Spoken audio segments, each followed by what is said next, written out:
Bismillah. Bismillah. Bismillah. Bismillah. Bismillah. Sound check.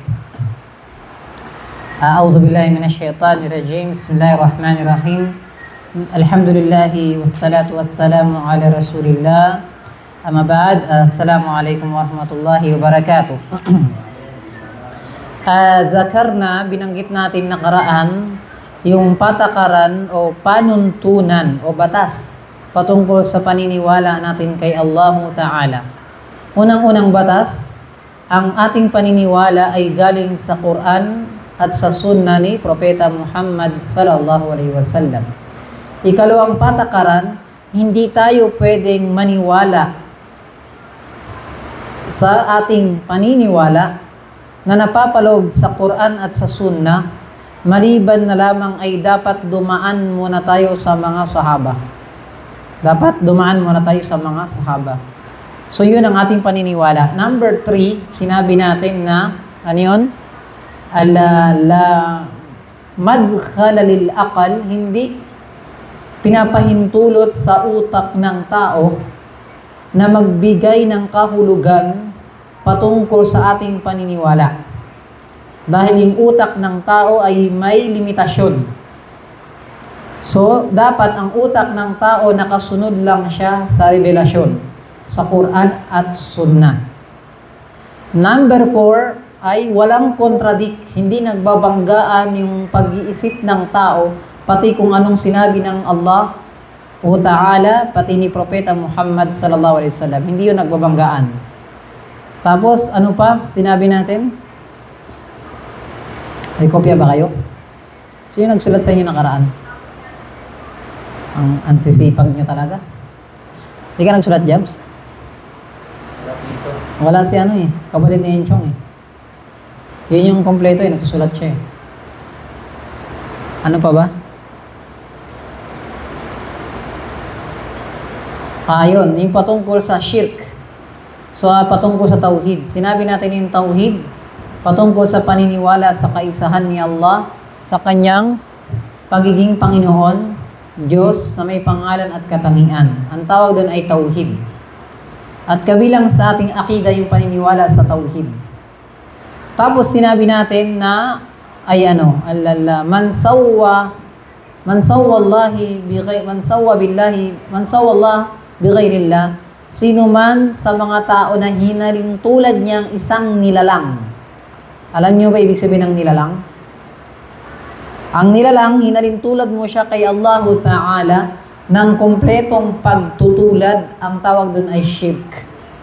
Ang tawag doon ay shirk. Tama? At sinabi natin na dalawang uri ng shirk.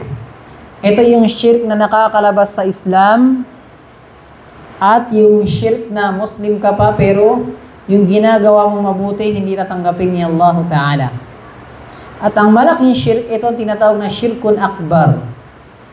Na sino man nakagawa nito ay lalabas siya sa Islam at pag namatay siya habang buhay sa impyerno.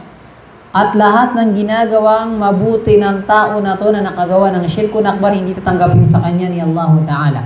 Yun ay yung shirk akbar. At ang shirkun asgar naman yung kabaliktaran niya. Ang shirkun asgar, sino man gumawa ng shirkun asgar, ay yung mabuting ginagawa niya hindi tatanggapin. Tapos, kapag namatay siya, Muslim pa rin siya. Pero yung ay makakapasok siya sa impyerno, pero makakalabas din siya, paparusahan siya, depende sa kanyang ginawa. Tapos, ano pa ba? Yun ang pinagkaiba ng shirkun akbar, pati shirk al-asgar.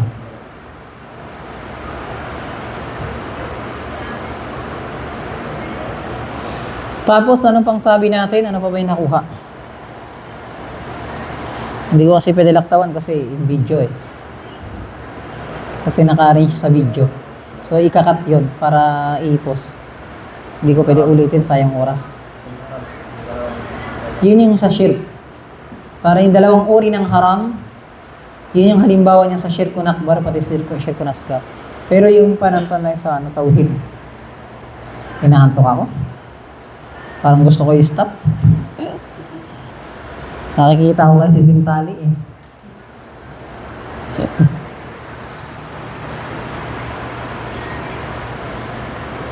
Ano pa ba? So, alam nyo na ang pinagkaiba ng alam nyo yung pinagkaiba ng tauhid ng rububiyya pati ng tauhid ng uluhiyya.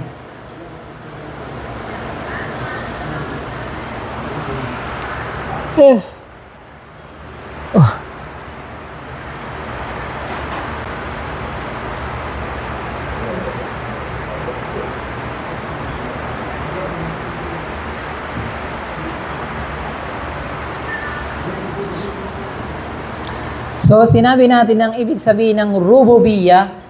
Rububiyya, ito yung pagiging Panginoon ni Allah. At pag sinabi natin ng uluhiyya, ito yung pagsamba mo kay Allah na siya lamang ang Diyos. Ang rububiyya, siya yung Panginoon. So, yun ang sinabi natin.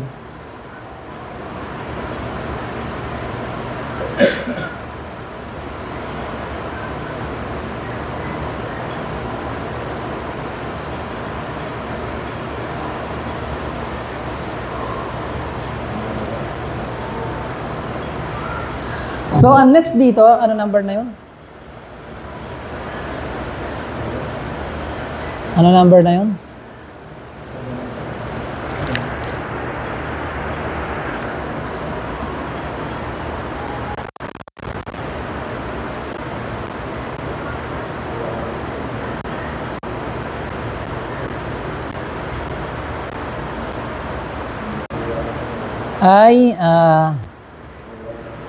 Sabi dito, syirkur rububiyya o wabatu syirkul uluhiyya. Alam nyo ang shirk daw sa rububiyya, kasi sa amin naintindihan niya to Kasi natapos niya yung tauhid na perfect niya pa yung exam. So kaya naintindihan niya to. Ang shirk daw sa rububiyya, ito raw yung panimula kung bakit nagkaroon ng shirk ang tao sa uluhiyya. Di ba naintindihan mo sa amin? Kapag nag-shirk ang tao sa rububiyya, ito raw yung pinakadahilan kung bakit sila nag-shirk sa uluhiyya. So pag sinabi ulit natin na rububiyya, ito yung gawain ng Panginoon.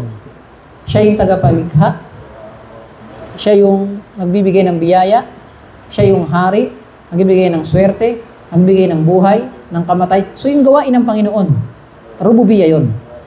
Tama? So kapag sino man nagkaroon ng shirk sa rububiyya, ito raw yung dahilan kung bakit ang tao nahulog din sa shirk ng uluhiyya.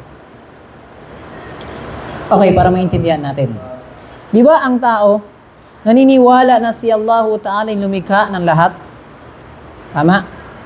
At yung tao rin naniniwala na si Allah Ta'ala nagbibigay ng biyaya.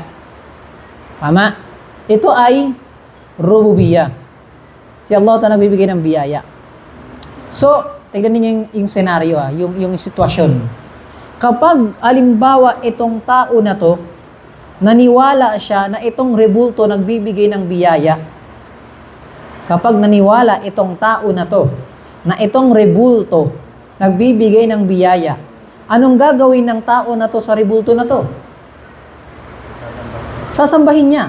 So, dong naniwala siya na ang rububiyya sa rebulto, ito yung dahilan para nag-shirk siya sa uluhiyya.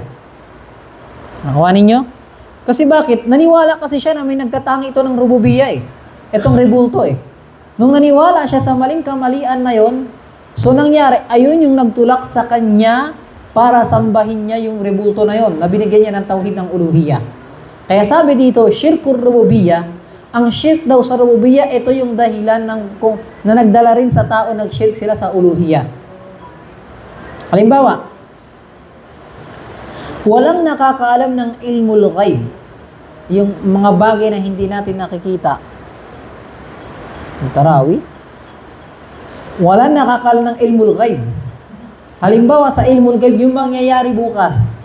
Kung sino maasawa ni Abdullah Dalpaki, hindi natin alam. May asawa ka na ba, Dalpax? Wala pa. Yung maasawa ni Dalpaki, hindi natin alam. So yung mangyayari bukas, kabilang yan sa ilmul ghaib. Ibig sabihin ng ilmul ghaib, walang nakakaalam yan. Si Allah lang. Tama? At ang kaalaman na yan, na si Allah ay nagtatangi, ay rububiyya yun.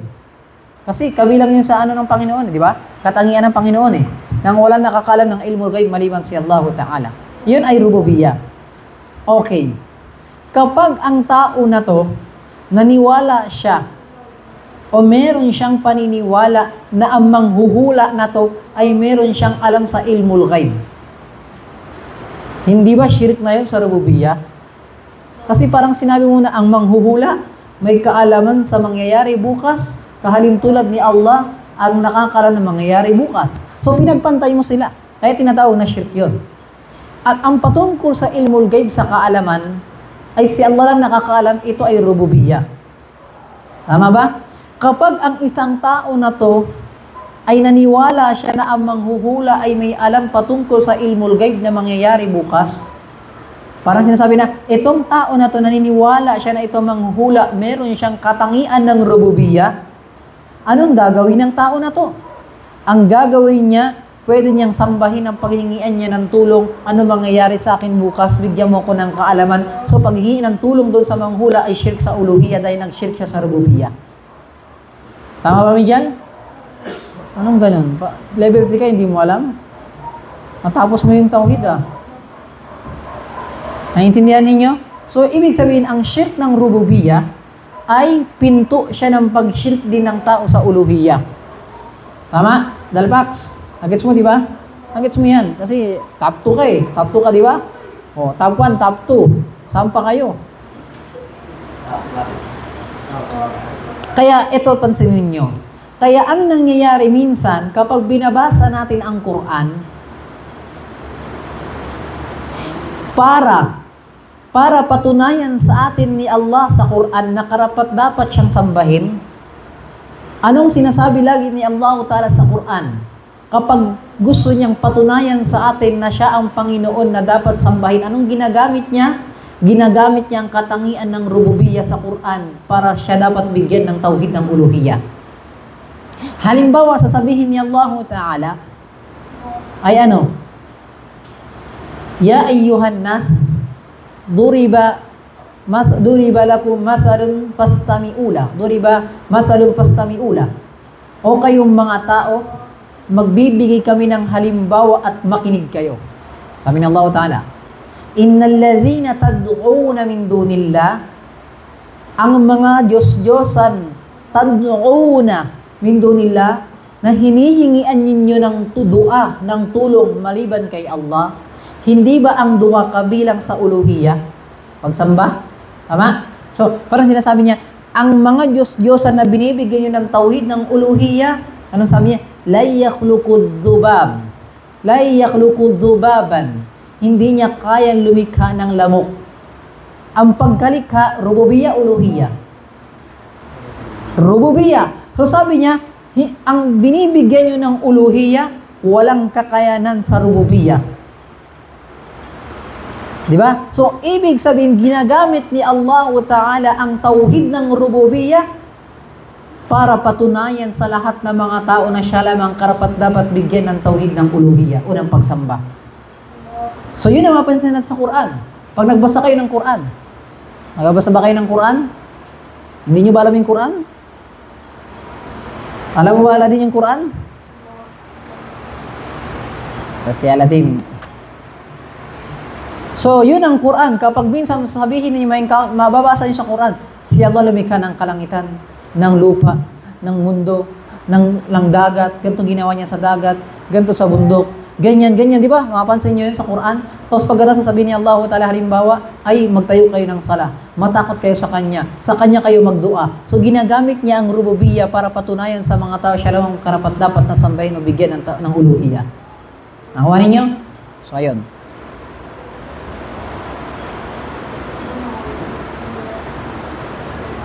Halimbawa, sabi ni Allah Ta'ala sa Quran, Ya ayyuhan nas, Ya ayyuhan nas, u'budu rabbakum alladhi khalaqakum, walladhina min qablikum, la'allakum tattaqun. O kayong mga tao, sabi ni Allah Ta'ala, u'budu rabbakum, sambahin ninyo si Allah ang Panginoon ninyo. Rububiyya, uluhiyya. Sambahin ninyo ang Panginoon ninyo. Rububiyya, uluhiyya. You are. Ay? Sino nagsabi ng you? Sino nagsabi ng R? Sambahin ninyo. Ano yan? R-O-U. Ibig sabihin, nagdi-discuss ako kanina, hindi niyo pala naiintindihan. Sambahin ninyo ang Panginoon ninyo. Ang pagsamba, rububiyya, uluhiyya. Uluhiyya, ang uluhiyya pagsamba. So, kayong mga tao, sambahin ninyo ang Panginoon ninyo. Tapos sabi niya, nang siya alladhi khalaqakum, nang siya lumikha sa inyo. Rububiyya, uluhiyya. Rububiyya. So, sabi niya, bigyan nyo ng ang uluhiyya ninyo kay Allah kasi siya ang lumikha sa inyo ng pagkalika, rububiyya. Naiintindihan ninyo? Yun ang sabi ni Allah Ta'ala. So, ibig sabihin kapag nagkamali ang tao sa rububiyya, ang pinakadahilan, nagkamali ang tao sa pagsamba sa mga Diyos-Diyosan, ang pinakadahilan kasi binigay nila ang tauhid ng rububiyya sa mga nilalang. Nakuha ninyo?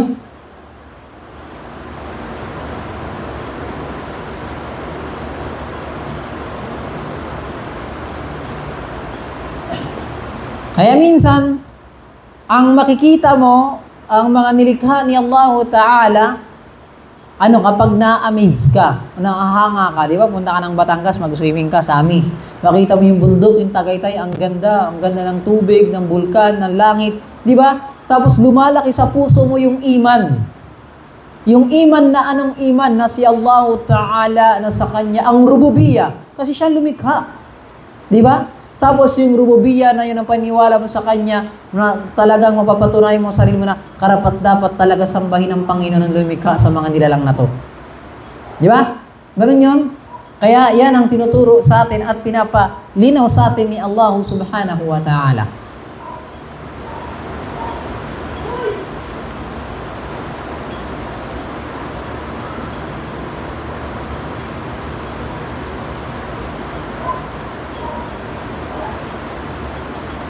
Next, ano number? Ha? Number? Okay, number 8, 6 na ba o 7? Number 7, kullu ma awhama tashrik al-makhluq bil-khaliq min al-alfaz.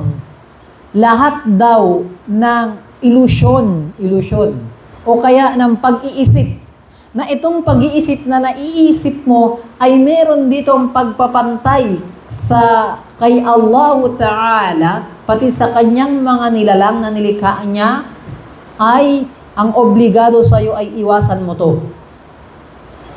Ano ibig sabihin? Halimbawa, sabi ni Propeta Muhammad sallallahu alaihi wasallam, halimbawa, si Aladdin, maglalaro siya ng basketball mamaya pagkatapos ng tarawih. Tinanong ko si Aladdin, maglalaro ka ba mamaya pagkatapos ng tarawih, pagkatapos magbasa ng Quran, magtarawih? Ano sabi niya? Alam niya ba ibig sabihin ng insyaallah? Kung gugustuhin ni Allah. Di ba? Yun ang Tagalog nun. Sabi niya, kung gugustuhin ni Allah, tapos kung gugustuhin ko. Tama? Meron ditong salita na kung saan pagtutulad.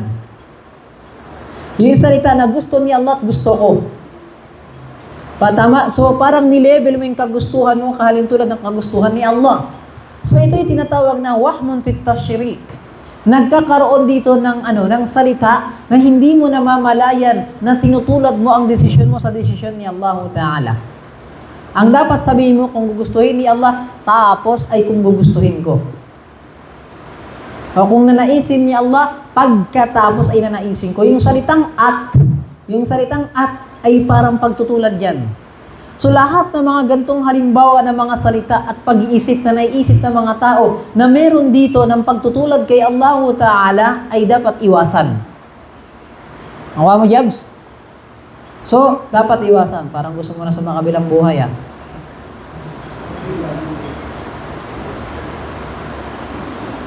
Halimbawa pa ng mga salita na ginagamit ng mga tao na pwedeng maging shirk sa salita ay, sabi na, okay na si Allah Ta'ala, tapos okay na nandyan ka. Bawa, takot na takot ka, okay na si Allah Ta'ala, protektahan ako, at tapos nandyan ka. So, mayroon ditong pagtutulad ang salitang at. Ito ay wahmu fit tashrik. Ito ay possible na illusion o kaya salita o kaya naiisip ng tao na okay lang pero ito pala ay delikado siya kasi bakit? Ay nandoon yung protection ni Allah at protection ng tao ng nilalang sa pagitan ng at parang hinahalin tulad mo siya. Sa pagitan ng at. Di ba ang salitang at parang sabay sa Tagalog? Di ba, Bentali? Naintindihan mo ba? Si Bentali parang nakikinig siya pero parang tulog eh. Parang yung kaluluwa niya. Gisingin mo nga, baka wala yung kaluluwa niya dyan eh. So yun. O kaya halimbawa sabihin natin na napahamak ka sa aksidente at bigla ka nakaligtas, kundi lang kay Allahu Ta'ala tapos dahil sa'yo. Di ba? So yung mga ganitong mga salita ay obligadong iwasan kasi meron ditong wahmun fit tashrik o ihamun fit tashrik. Meron ditong illusion na kung saan nag-aalinlangan ka na parang nag-shirk ka doon kasi salitang at. Kung hindi dahil sa Allahu Ta'ala tapos sa Kanya. Kung hindi dahil kay Allah Ta'ala tapos sa Kanya, namatay na ako sa gutom kasi nilibre niya ako. O sabi mo, kung di dahil sa akin, kay Allah Ta'ala, kung di dahil kay Allah Ta'ala, tapos sa akin, namatay ka na sa gutom kung di kita nilibre. So ito ay shirkiyat, mga alfad as shirk. Mga salita ito na mga shirk na ginagamit ng mga tao na hindi karapat-dapat yan.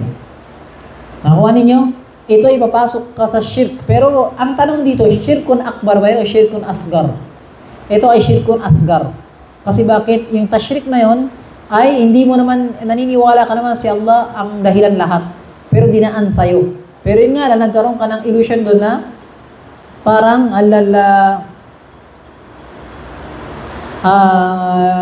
parang tawag dito?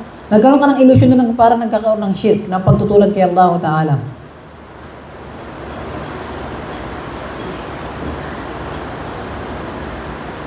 Tama? Ano pa? Basta yun, yung mga halimbawa ng mga salita. So ito ay dapat iwasan.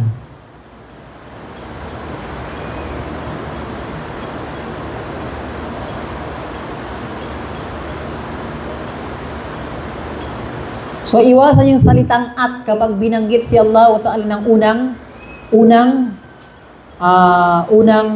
sabihin natin, unang dahilan o unang pinagmulan. Tapos pabangitin mo yung at tapos ikaw. Nakuha ninyo, ito ay possible na mahulog sa shirk ang tao. Number ano na? Number 8. Tama? Number 8, al-aslu fi ma yuf'alu fil maqabir at tawqif al-adillah. Ang unang batas ng Islam sa ginagawa sa mga libingan ay dapat kung anong sinabi lamang ng Islam. Ang ibig sabihin nito, ipinagbabawal ang anumang gawain na ginagawa sa libingan, maliban kung ano ang dapat sinabi ng Islam. Ang pagtayo ng hollow block sa libingan, pinapahintulot o hindi? Hindi pinapahintulot kasi walang dahil nagsabi na pwede ka magtayo sa ng hollow block sa libingan. Ang pagtayo ng bahay sa libingan, pinapahintulot o hindi? Hindi. Bakit? Lianna, ang pinakamalapit na shirk lang laging nahuhulog ang tao ay shirkun fil kubur, ang shirk sa libingan. Nakuha ninyo? Dahil lagi nilang pinupuri yung taong nakalibing, mabuting tao, ito siya, ganito siya dati, ganyan-ganyan, mabait yung anak ko, ganyan-ganyan, tapos lagyan, dahil sa pagkamal, lagyan ng rebulto, lagyan ng una ng semento, tapos dahil bumisita ulit, nilagyan ng tiles, tapos bumisita ulit, nilagyan ng lapida, bumisita ulit, nilagyan ng rebulto, bumisita ulit, nilagyan ng fencing, binisita ulit, pagkatapos ng henerasyon, sabihin ng mga shaitan na, Diyos nyo yan, kasi tingnan nyo, ang ganda ng rebulto. Kaya dahil dito, ang unang dahilan ng pag-shirk sa ibabaw ng dunya, alam niyo ba ang kwento ng shirk? Sa panahon ni Propeta Adam alayhi salatu wassalam, ni Adam, hanggang kay Propeta Nuh, doon sa unang henerasyon Nuh, sa mga lolo, ay wala man nangyaring shirk dyan. Lahat ng mga tao dyan Muslim. Sabi ng Allah Ta'ala, kana nasu ummatan wahida. Yung mga naunang tao daw dati isang relihiyon lang, Islam lang. Nung naganap ang shirk na yun sa panahon ng lolo ni Nuh o mga unang mga generation niya, dito nangyari ang shirk. Kaya sabi ng Allah Ta'ala, فَبَعَثَ اللَّهُ رُسُلًا مُبَشِّرِينَ وَمُنذِرِينَ. Diba? Ngayon, paano nangyari? Ganito kasi yan. Noong unang panahon, ay meron 5 tao na mabubuting mga tao sila. Mga okay sila, siguro mga mabuting tao sila.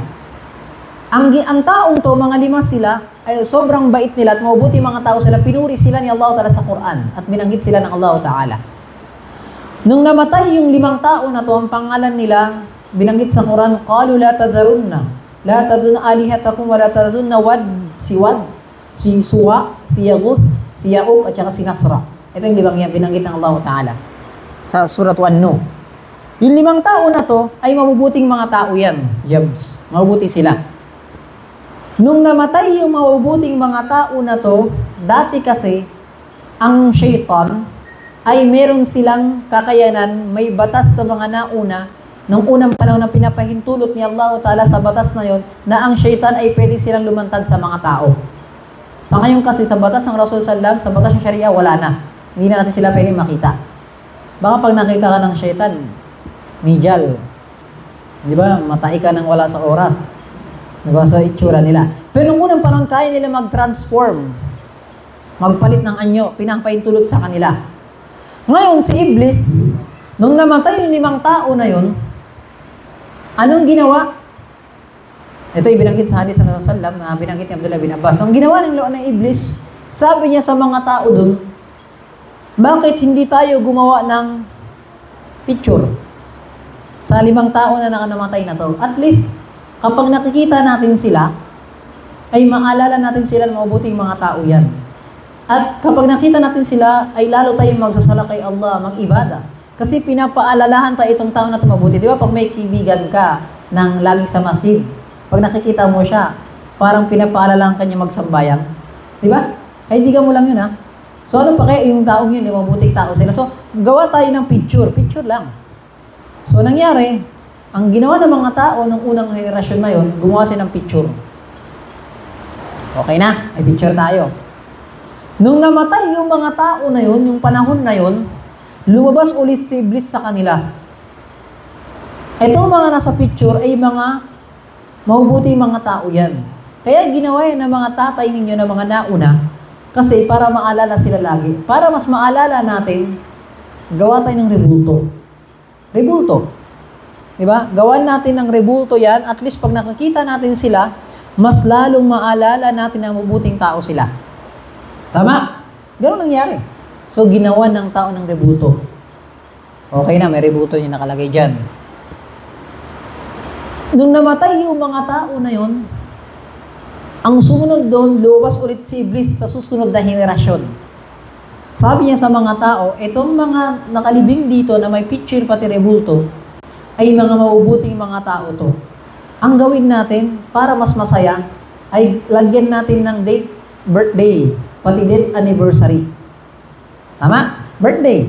At least, pag naalala natin na pinanganak to, pumuntahan natin sila, maalala natin mabuting tao, ganyan-ganyan. At death anniversary. Kapag ito yung araw na matay sila, para maalala natin sila. Pagtapos na nawala yung mga tao ng sumunod yung henerasyon, anong sabi dito? Sabi binibiglas sa kanila, ito nakalibing na mga 5 to, mga Diyos nyo man yan. Ito yung sinasamba ng mga naunang mga tao sa inyo, at yan yung Diyos ninyo. Kaya nga may picture may rebulto, may death anniversary, pati birthday. Ganyan ang nangyari hanggang sa susunod na henerasyon, sinamba sila ng mga tao, at dito na pinadala ni Allah Ta'ala si Propeta Nuh alayhi salatu wassalam.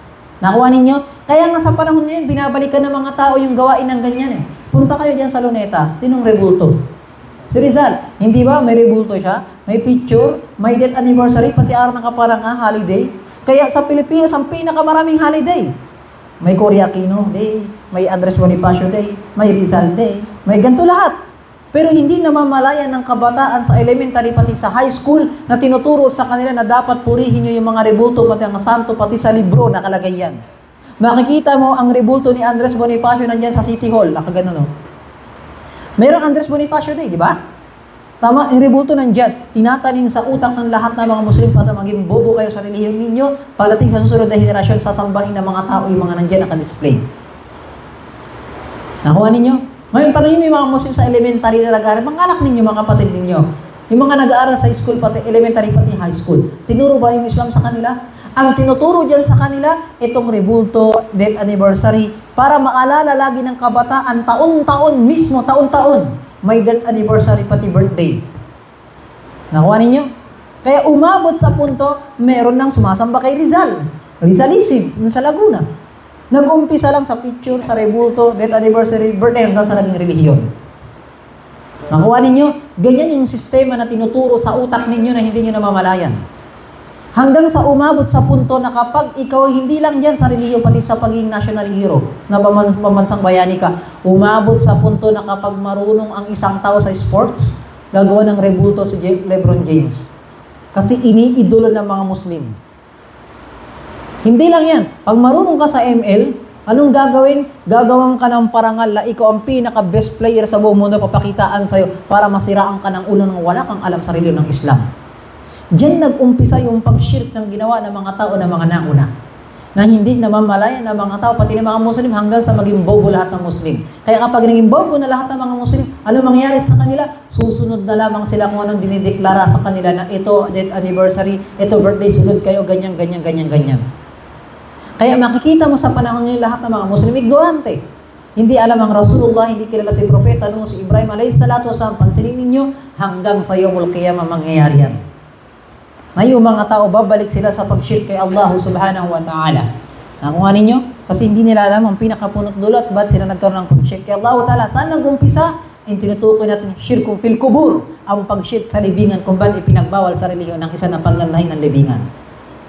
Kaya punta ka sa Taguig. Makita yung lola ninyo doon na kalibing, meron ano doon, kulungan. Ang ganda pa. Nakagate. Winiweldingan pa. Diba? Tapos may mason pa. Nilagyan ng tiles. Ang susunod yan mangyayari kapag pinaganda pa yan, tapos lahat ng mga daanan, semento na tiles dyan, ang gagawin ng mga tao, pupunta sila dyan, susunod na henerasyon, sasambahin nila, gagawin ng rebulto. Lahat ng libingan na yan, may kanya. Ito, si Saint Mijal. Ito, si Santo Papa na Jabal. Ito, magiging ganyan. Diba? Magiging ganyan ang mga tao sa panahon ng susunod na henerasyon, di ba? Nakakatawa yan, pero lahat yan ay shirk na sisira sa akida ng pananampalataya ng mga Muslim. Kaya hindi ka na magtataka kung bakit ang mga Muslim walang sumasamba kay Allah Ta'ala sa masjid. Pero maglagay ka ng liga dyan sa court. Kapag ang tao nilalagay ang kanyang pangalan na may rebulto sa kanyang trophy, may pangalan niya, tuwang-tuwa siya na para siyang asong ulol. Na kumakaw ng sobrang tuwa niya. Kasi ganun yung tao, gusto niya pinupuri siya hanggang sa umabot na akala niya meron siyang parte ng papuri dito sa lupa, sa ibabaw ng lupa. Nakakuha ninyo? Diyan nag-umpisa yung pag-shirk ng mga tao sa pag-shirk sa libingan. So yung Islam na nagbawal sa'yo, na taasan mo yung libingan, pagandahin mo yung libingan, yung Islam din ang nagbawal sa'yo na huwag kang tumahi sa libingan. Huwag mong dumihan, huwag mong purihin masyado, huwag mo rin dumihan. Huwag mo lagyan ng tiles, huwag mo rin ihian. Huwag kang umapak, huwag mong gawa ng rebulto. Dapat iwanan mo yung libingan na plain lang. Kung paano yung lupa ng itsura. Para yung mga tao hindi mag-akala na anong ginagawa sa libingan. Ang ginagawa, nagkakantahan pa. Punta ka sa libingan, basahan pa ng Quran. Di ba? Do it. May mic pa. Mayroon ko nakita ang ganyan eh. Di ba? Mayroon pa nga nagtawap. Yung kung sa Kaaba, di ba nagtatawap? Punta ka ng Tawi-Tawi. May mga tao nagtatawap dun sa libingan, kay Sharif Makdum. Kasi libingan daw, unang Muslim sa Pilipinas, mabuting tao, so nagtawap sila doon. Shirkun fil kubur. Yan ang pinakadahilan ng pag-shirk ng tao kaya pag-shirk nila sa Allah Ta'ala. Nakuha ninyo? Tapos kakatayan, hindi pa nakontento na pagkatapos ng tayuan ng bahay, tayuan ng rebulto, kakatayan. Magkatay kayo sa libingan na yan. Kasi yan, mabuting lolo nyo yan, mabuting tao yan. Bumili kayo ng manok, katayan natin.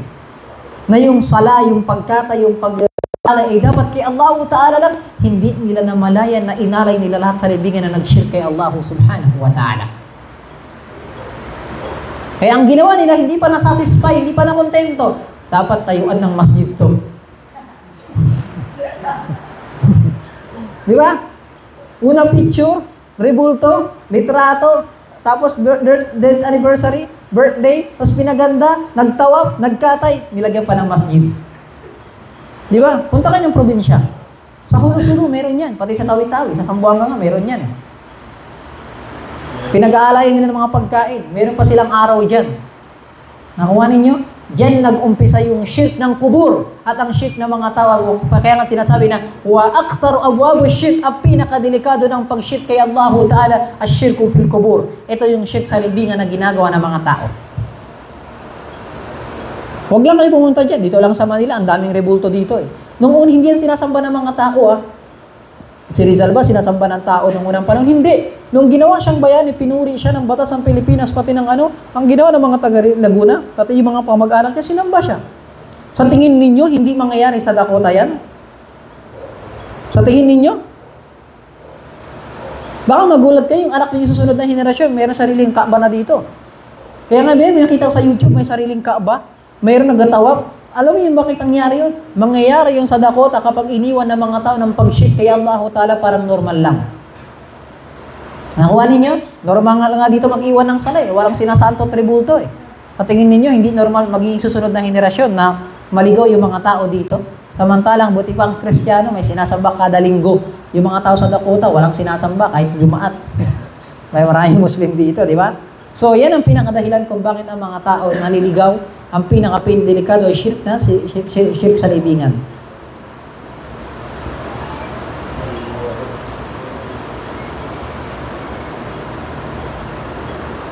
Next, number 9 na Mijals. Jabs. Number 9 na Sam. Sarap ng higa dyan ah. Para kayo nasa beach ah. Dapat sa ganito, pinapako sa krus eh. Tapos nilagay doon sa libingan, no? Nakaganyan ka. So ano pa? Number 9, sabi niya, la ya'lamul ghaib. Alam niyo yung ghaib, ilmul ghaib. Ito yung mga hindi natin nakikita nga. Yung paniniwala natin dito. Patungkol sa Allah, sa anghel, sa propeta, sa qadar, sa kabilang buhay, sa ano pa? Sa anghel. Tapos yung mangyayari bukas.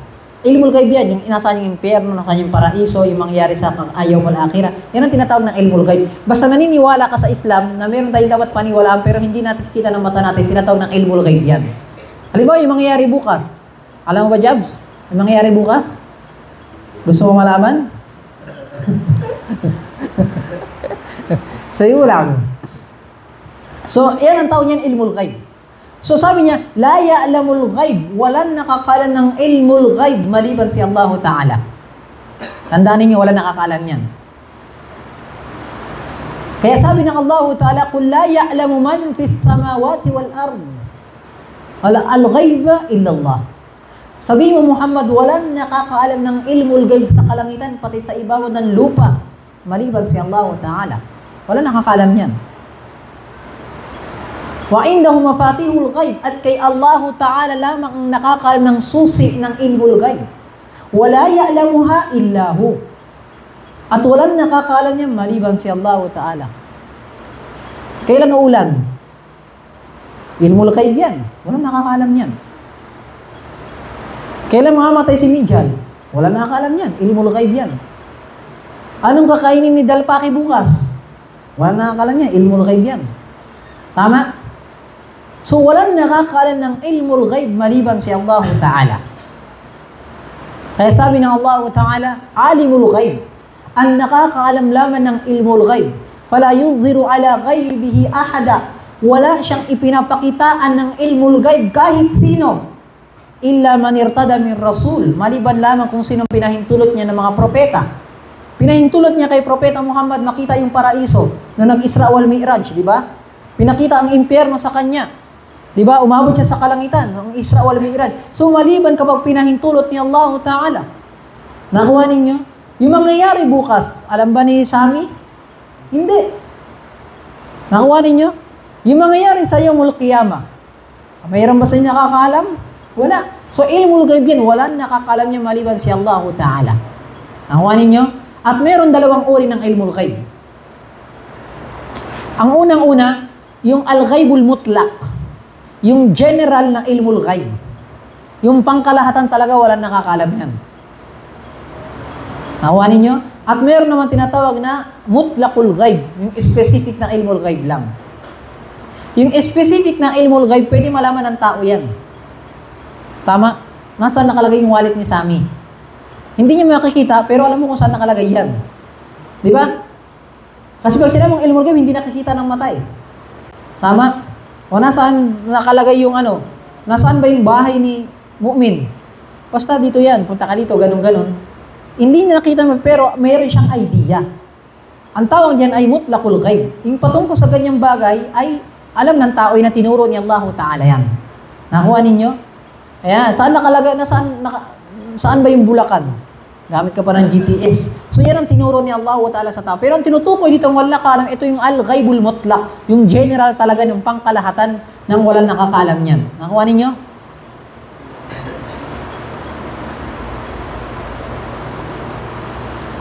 So sabi dito, at ang general na ilmul ghaib, walang nakakaalam niyan kahit mga anghel pa na malapit kay Allah Ta'ala, kahit si Jibril alayhisalam.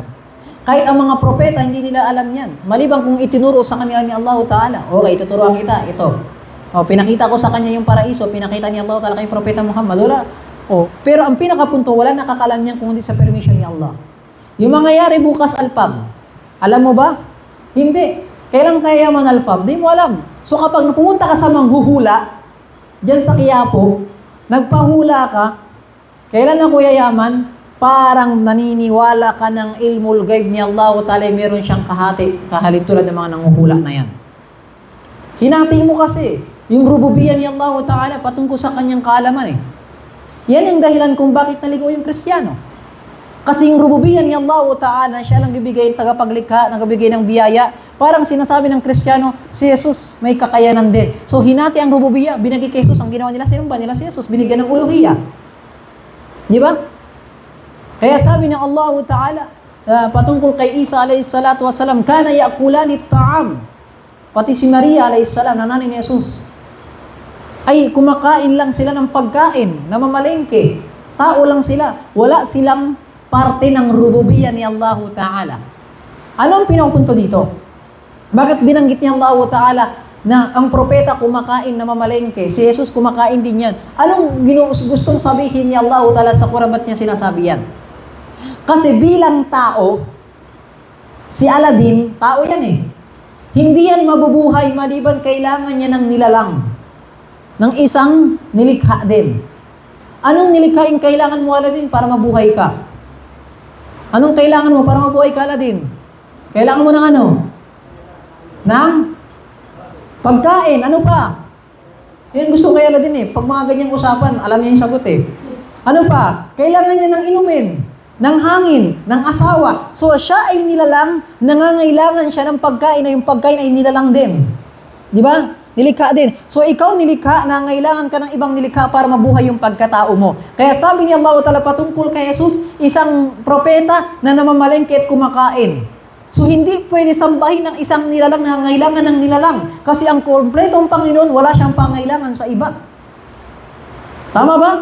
Kasi kung Diyos siya o Panginoon siya, bakit niya kailangan ng pagkain? Eh hindi ba dapat ang isang Panginoon hindi kailangan ng pagkain? Na walang pangailangan sa iba? Kaya nga sabi, Allahus Samad. Si Allah Ta'ala ang Samad. Ibig sabihin ng Samad ay ano?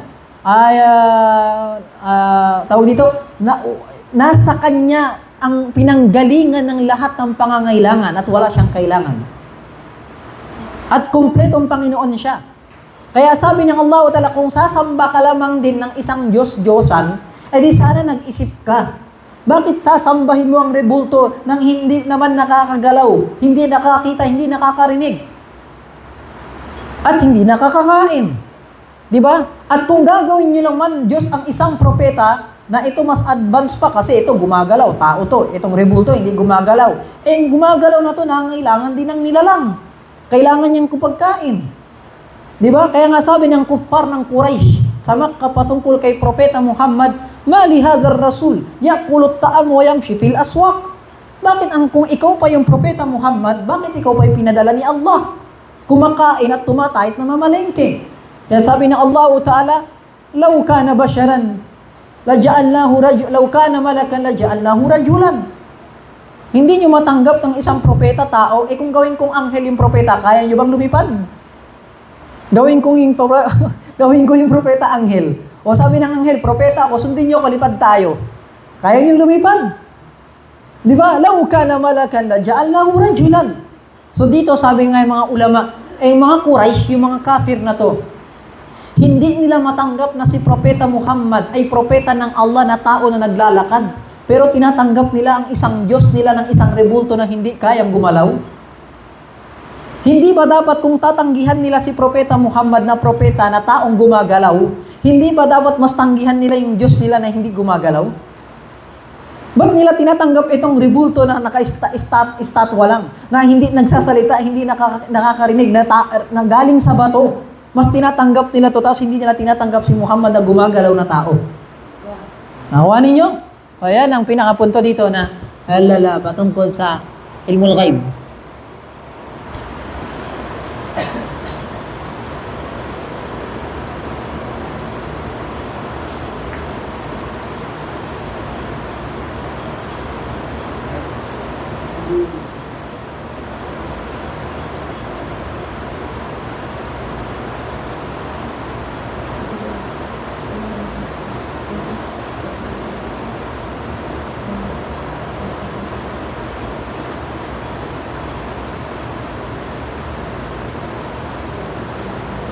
Next, number. 10 na ba? 9? 10 na? Susulat to. Ito yung estudyante. May medal ka, ha? Number 10, sabi niya, inil hukma illa lillah kaunan wa syar'an. Walang nagbibigay ng batas maliban si Allah Ta'ala sa kaun, pati siya syar. Pag sinabi mong kaun, ito yung the law of existence. English yan, Jobs. Pero alam ko hindi mo maintindihan kahit Tagalogin ko.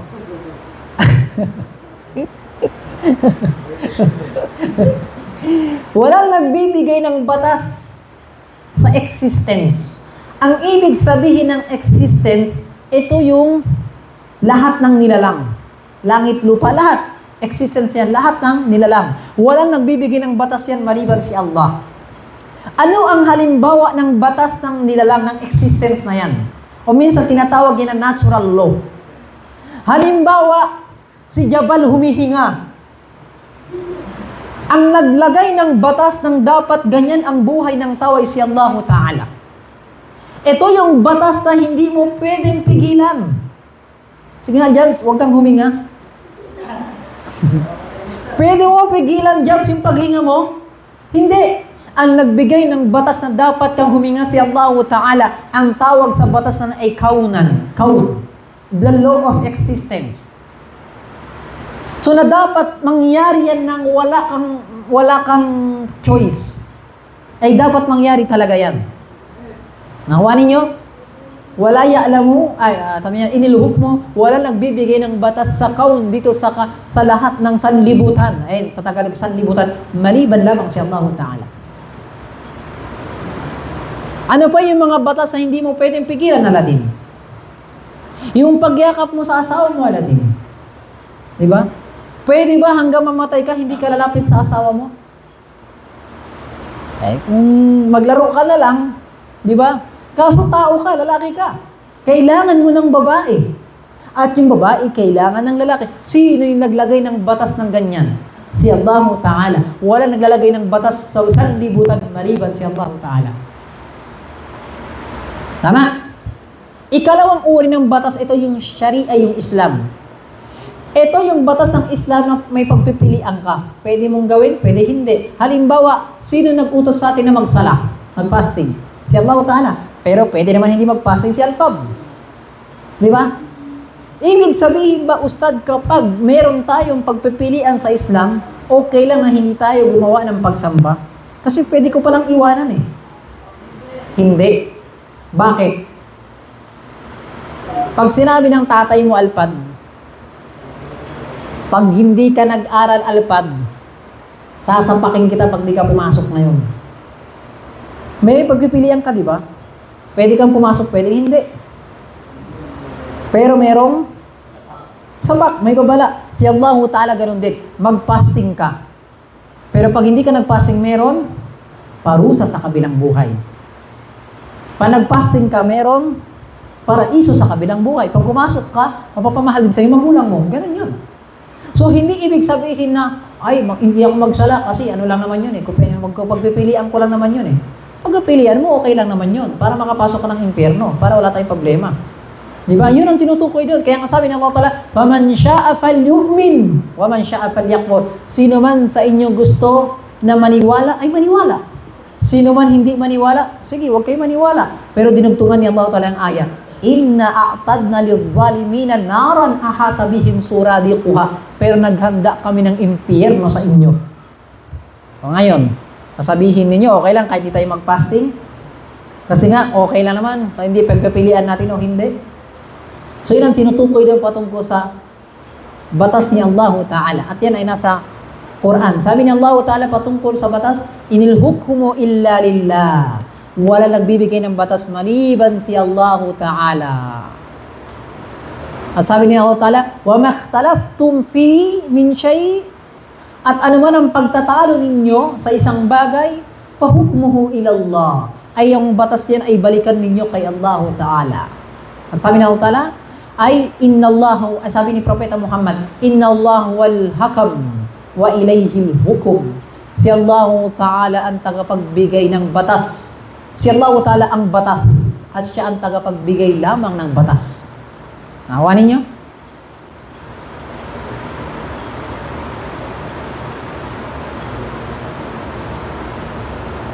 Okay na?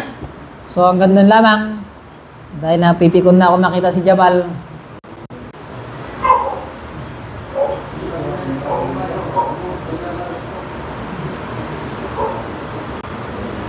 Wow, may tanong ba kayo? Wala na, huwag na kayo magtanong. Wala ko, subhanaka bihamdik, wa nasyhadu an la ilaha illa anta nastaghfiruka wa atubu ilaik. Wassalamualaikum warahmatullahi ta'ala wabarakatuh. May tanong ba? May tanong ka? Sige na, tanong ka na. Joke lang yun. Kala ko, taas mo yung kamay mo eh.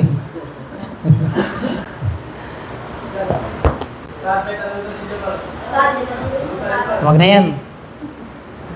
Yung tanong yan, walang kwentang tanong yan. Ox.